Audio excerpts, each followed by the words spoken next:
You'll have to forgive me. I'm in the office today. I just wanted to rant at the camera a little bit. Um, Wanted to highlight one of the distilleries that I think is maybe a little underrated. Maybe their style isn't totally as much of a powerhouse as places like Springbank or Isla. And that's going to be the Isle of Arran.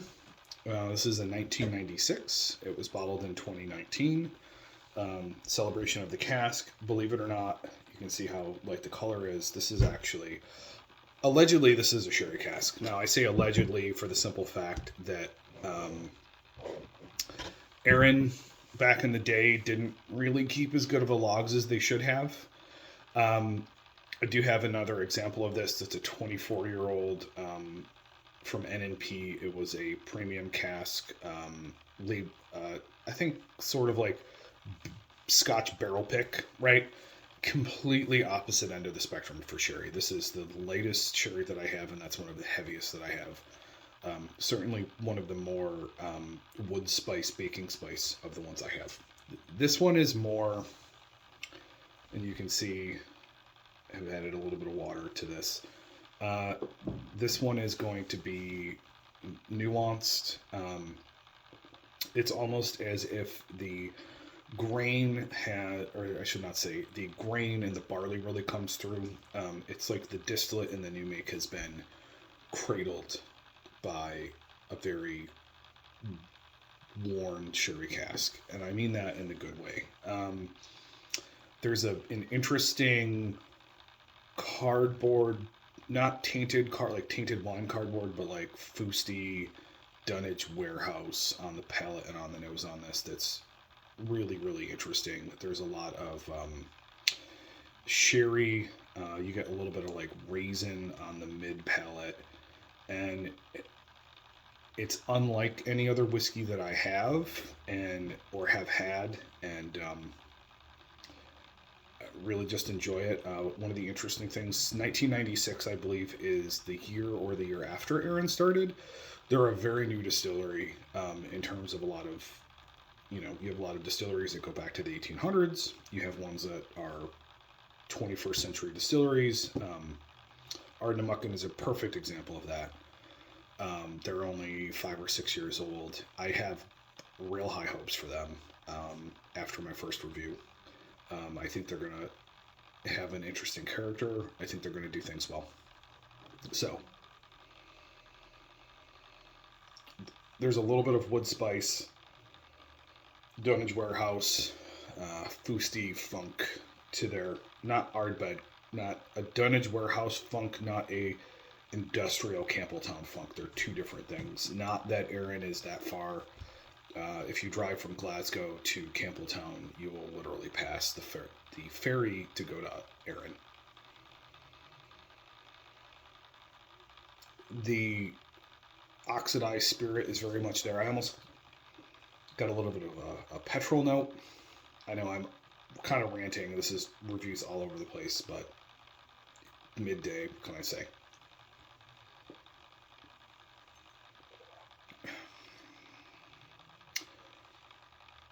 There's a little bit of the Arran. It's almost like a Smarties candy, dried fruit, Oloroso dried fruit to this. This one is very interesting. You have to appreciate a layer whiskey to like this, or you're going to find it to be kind of boring and one-dimensional. I don't. It depends on my mood, but really just adored this whiskey. I got it for a tasting that ended up getting canceled for Omicron, and I've been very slowly enjoying this because I don't know if I'm going to be able to get another bottle. Would actually like to talk about, it's my first bottle from Celebration of the Cask. I'm a big fan of IBs, independent bottlers, for those who aren't familiar with the acronyms. And I think that they offer a good variety. There's some whiskeys, I would say Glen Tucker's is a really good example. It's considered blend filler. I have a 97 from Signatory Vintage that I really, really need to do a review on. and that was I just always enjoy that whiskey. It's just got this like blend of, aged oak, vanilla, and fresh fruit to it that's just lovely. Um, it also has a very lovely mouthfeel, which I'm sure goes really good in a blend. Um, this one is sort of like medium. So Arran packs a lot of flavor, but they're not super heavy, super waxy, super oily. It's just very much like in the middle, and it has certainly a lot more personality than a lot of the um, bigger brands of a similar style. I believe that the 10-year-old, which I just finished my bottle with a friend, won Ralphie's 2021 Whiskey of the Year. I think that the Arran 10 is a great place for people to start with a craft presented whiskey. Unless you're a peathead and you know that off the bat, I'm never going to recommend that to somebody. I think that Arran's a good place to start. After Arran, I would consider going with like a Clynelish 14, a Glen Scotia 15, probably the Glen Scotia before the Clynelish. After that, try some peat. Go to a bar. That's kind of where you should go. Like, don't just go buy a bottle. Like, go to the bar. And I'm definitely ranting at this point. But anywho, enjoy this bottle. It's kind of obscure. I can't remember where I got mine from. It was about 5 or 6 months ago.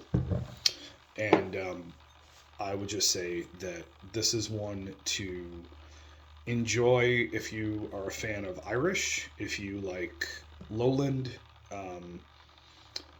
Speyside. Those are going to be the kind. I wouldn't recommend this to someone that's into heavily sherried whiskey because it doesn't hit the same boxes as a traditional sherry monster. I wouldn't recommend this to somebody that's into Islay or heavily peated whiskeys either. But if you're like me and you're kind of all over the place and you want something that's going to challenge you to appreciate it for what it is, I think this is a good way to go. You're going to see the nuance in this. This one is sort of very much an aperitif. Spring is coming, summer's coming. This would be great by the fire. I'm really going to enjoy my bottle and probably try and get a second one. I'm trying to only do reviews of stuff that I would consider either A, recommending, or B, telling people to go get a bottle. I don't want to do a review that it's just, I'm not really into it. This one I'm going to give probably, you never thought I'd really do points.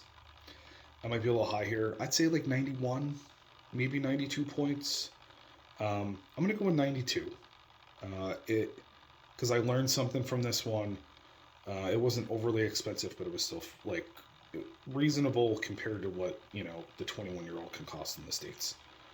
All right, this is Into the Faints. Probably going to do some pretty obscure stuff. The point is not that you can get it or not.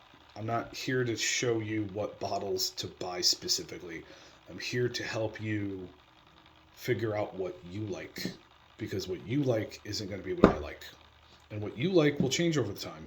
I'm a former peathead, and now I'm drinking the lightest fucking sherried whiskey I've ever seen in my entire life. It happens.